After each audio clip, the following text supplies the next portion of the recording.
would make sense for me. Brook's number one in the rankings. I don't know about now, but he is the number one in the ranking in terms of Britain. He's former world champion. He's just come off a great win with Hearn. He's highly ranked in the world rankings. That makes sense for me in terms of progression in my career because he's ranked. I'm not too fussed about the Hearn fight.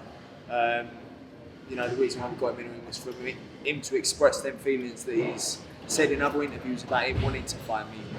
But as now we know it's not the case in black and white. So Kell Brook will probably be my go-to, and then obviously you've got Keith Hearn with Danny Garcia, Mikey Garcia.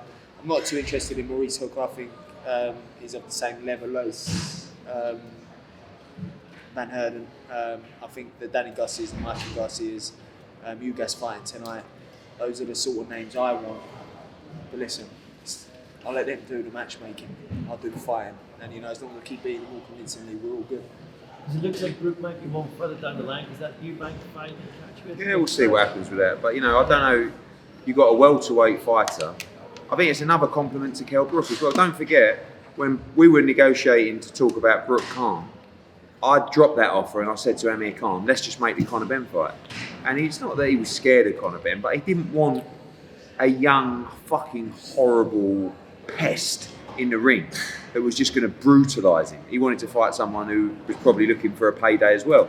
But then after that, now we said to Kell Brook, we've offered him the same money that he made to fight Amir Khan, and he asked for £10 million. I mean, that tells you all he says. And now, Kell Brook's looking to fight Chris Eubank Jr. at 158 rather than fighting Conor Benn at his weight. We'd take that fight at 150, no problem. So that shows you again, it's the compliments to Conor Benn. Because what they're looking at, and they're looking at him and going, he's a fucking horrible, spiteful motherfucker. So you've got to give me 10 million quid to get in with that horrible, spiteful motherfucker. I'll fight Chris Eubank Jr. instead at £158. What a compliment, instead of him.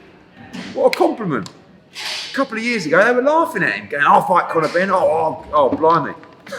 Now they're asking for 10 mil to fight Conor Benn. Love it. Do you find that the matchmaking is going to get more difficult than if More that's the difficult case? and more expensive.